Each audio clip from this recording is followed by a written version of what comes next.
Halo sahabat Beta, apa kabar? Semoga selalu diberi kesehatan dan kemudahan dalam setiap urusan ya. Tak terasa bulan suci Ramadan sudah semakin dekat nih. Orang Kudus dan sekitarnya pasti tahu dong tanda bahwa kita sudah semakin dekat dengan bulan puasa. Apalagi kalau bukan tradisi dandangan. Setelah 3 tahun tidak diselenggarakan karena pandemi, tahun 2023 ini tradisi dandangan yang digelar untuk menyambut bulan puasa diselenggarakan lagi nih sahabat. Pasti kalian sudah kangen kan dengan suasana dandangan? Tapi sebelum mengeksplor tradisi dandangan, jangan lupa tekan tombol ke atasnya dulu ya. Yang belum subscribe, tolong dong dipencet tombol subscribe-nya. Dan jangan lupa share video ini ke seluruh penjuru media sosial kalian. Terima kasih.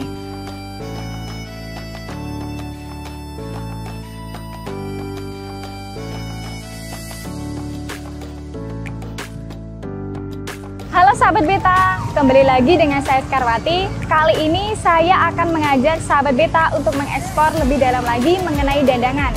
Sebuah tradisi di mana dalam rangka menyambut bulan suci Ramadan di Kabupaten Kudus. Mulai dari sejarah, tradisi, hingga hiburan. Nah, penasaran bukan dengan kelanjutan dari liputannya? Ikuti saya terus ya, let's go!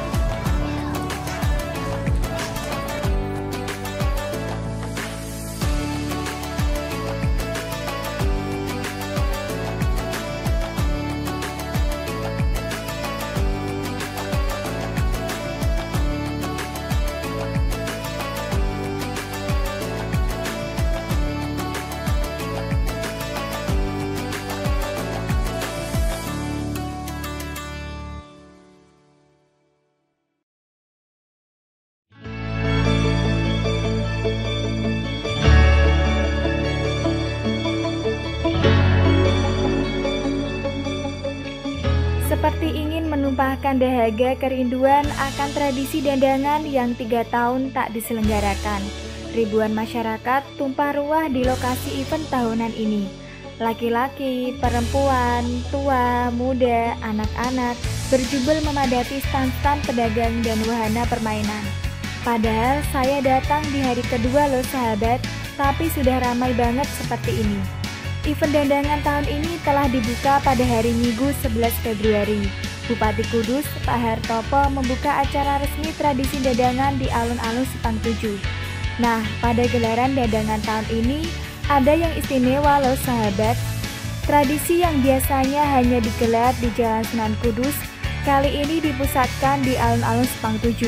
Di sini tidak hanya ada stand-stand untuk UMKM, tapi juga ada wahana permainannya loh. Konsepnya kayak pasar malam gitu.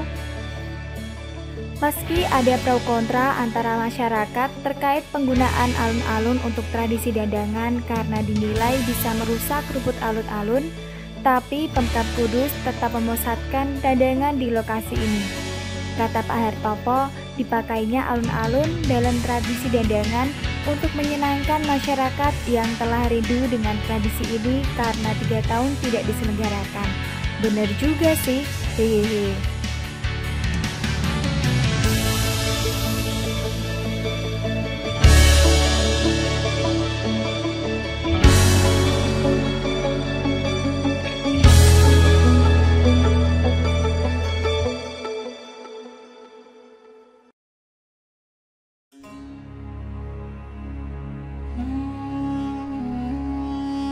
Tapi sebelum kita eksplor tradisi dandangan, ada yang sudah tahu belum sejarahnya?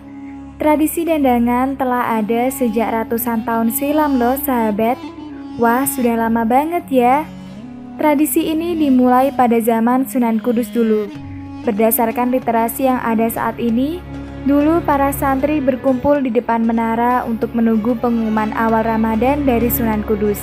Ketika Sunan Kudus telah mengumumkan tanggal 1 Ramadan jatuh pada hari esoknya, beduk di atas menara kemudian ditabuh. Bunyi dang-dang dari suara beduk inilah yang kemudian menjadi onomatope penamaan tradisi dandangan. Seiring berjalannya waktu, tidak hanya santri yang menunggu pengumuman awal Ramadan di Menara Kudus. Masyarakat dari sejumlah daerah di Jawa Tengah juga datang untuk menunggu pengumuman awal Ramadan dari Sunan Kudus, yang juga dikenal sebagai ahli falak. Karena ada banyak masyarakat yang datang ke menara, para pedagang juga berdatangan untuk menjajakan barang dagangannya di sana. Hal itu kemudian menjadi tradisi masyarakat di Kudus untuk menyambut awal Ramadan yang masih dijaga hingga saat ini. Bahkan, tradisi dandangan telah ditetapkan sebagai warisan budaya tak benda atau WBTB oleh Kementerian Pendidikan dan Kebudayaan pada tahun 2021 lalu loh. Wah, keren-keren.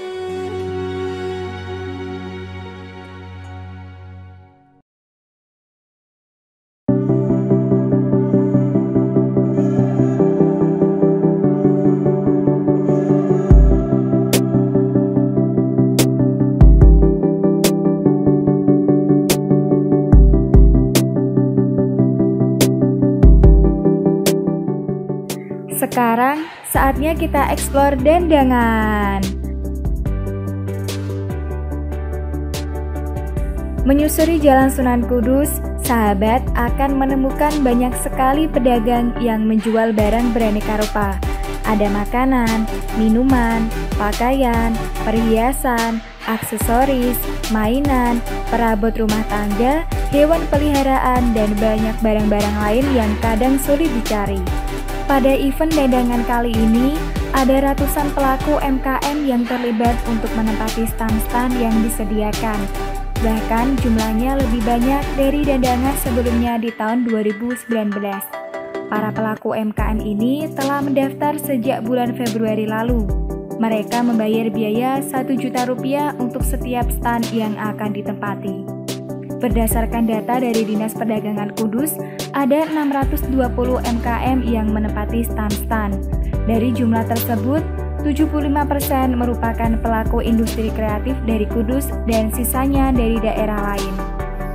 Halo Pak Imam, mau tanya nih Pak, kemeriahan dandangan tahun ini ada perbedaan nggak dengan tahun sebelumnya? Jelas ada perbedaan karena kita sudah 2 tahun tidak gitu. Kita lihat dari antusias pengunjung maupun teman-teman yang berminat.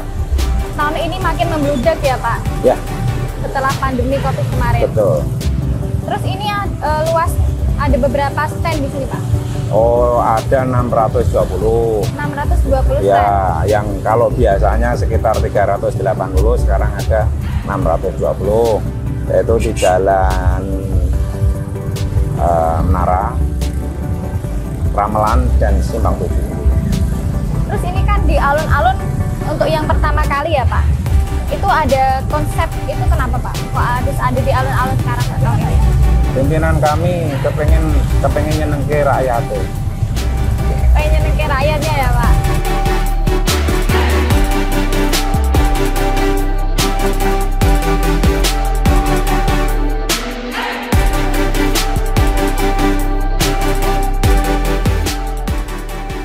Dinas Kebudayaan dan Pariwisata Kudus juga tak mau ketinggalan di event dandangan juga nih sahabat. Bersama dengan Komite Ekraf Kudus, Disbudpar menggelar acara pelatihan bagi para pengunjung yang datang di tradisi dandangan. Yuk kita tanya-tanya sama Bu Tika, Kepala Disbudpar Kudus. Selamat sore Bu. Sore setengah malam Mbak ini. Iya. Bu, ini acara dandangan meriah sekali deh Bu. Ada perbedaan nggak sih Bu antara tahun kemarin dengan tahun sekarang?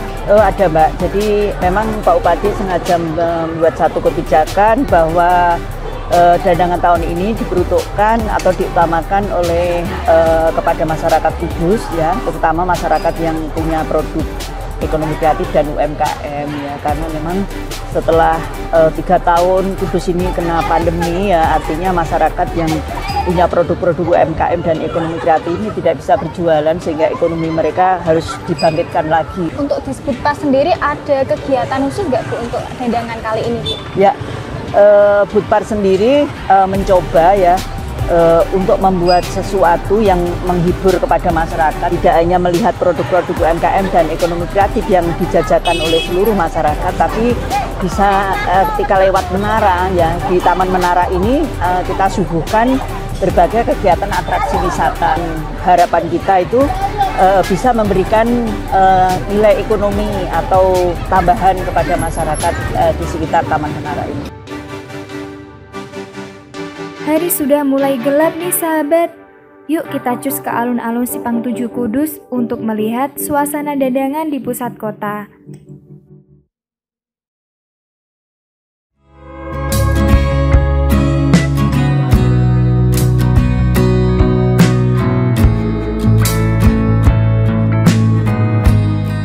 Wah, indah sekali ya alun-alun Simpang 7 Kudus malam ini.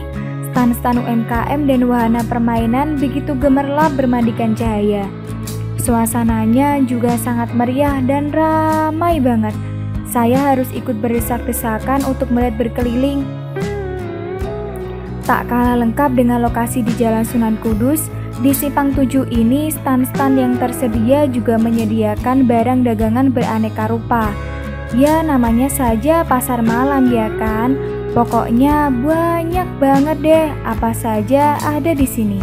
Ada baju, kalung, gelang, karpet, kerang rebus, cumi bakar, es jus, celengan, bunga, kelinci, hamster, dan masih banyak lainnya.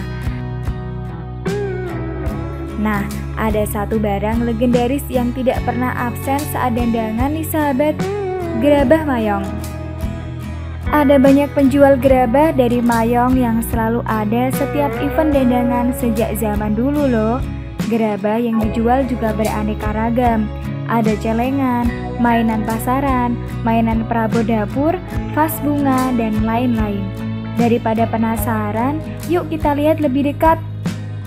Tiap hari bawa berapa kalau pas dandangan?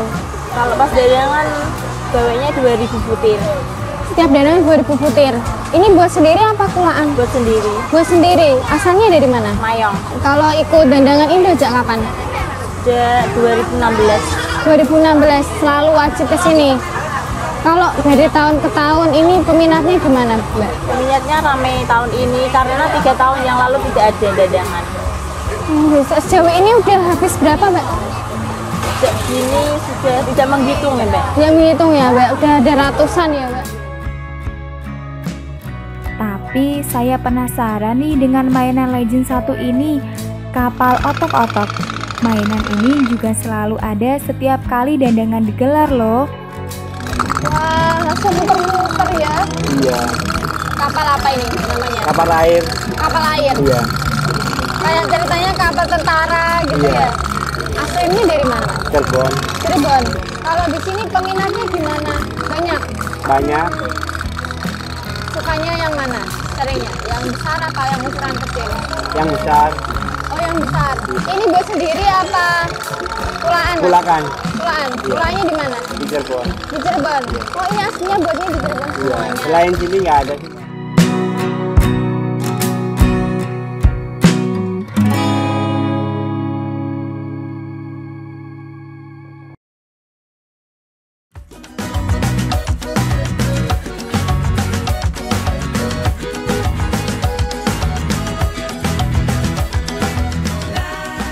Tak hanya stan-stan pedagang, di Simpang 7 juga ada beragam wahana permainan loh. Cocok nih bagi yang datang bersama anak atau pasangannya. Pengunjung bisa memilih, mau yang biasa-biasa aja, ada banyak.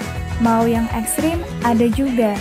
Untuk anak-anak, ada trampolin dan kereta putar yang bisa dipilih.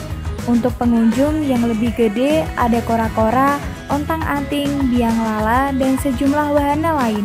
Karena penasaran, saya ingin mencoba wahana yang ada di sini. Yuk kita coba.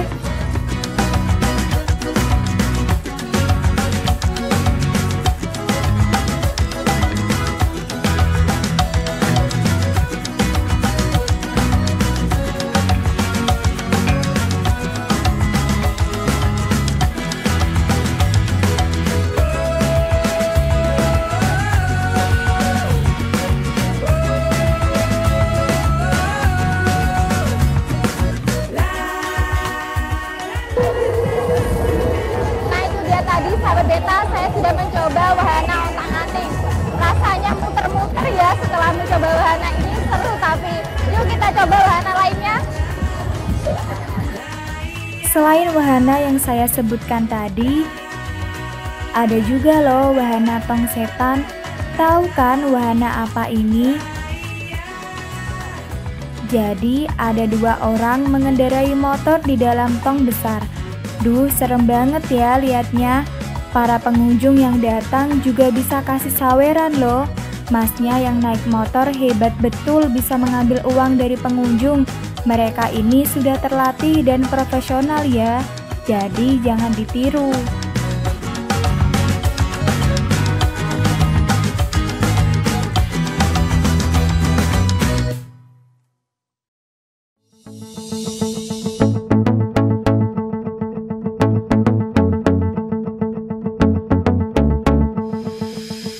Rasanya capek banget berkeliling di tradisi dandangan dari siang hingga malam.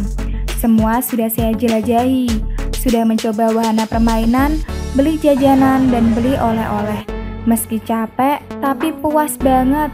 Semoga tahun depan tradisi dandangan diselenggarakan lagi dan berkesempatan untuk kembali datang.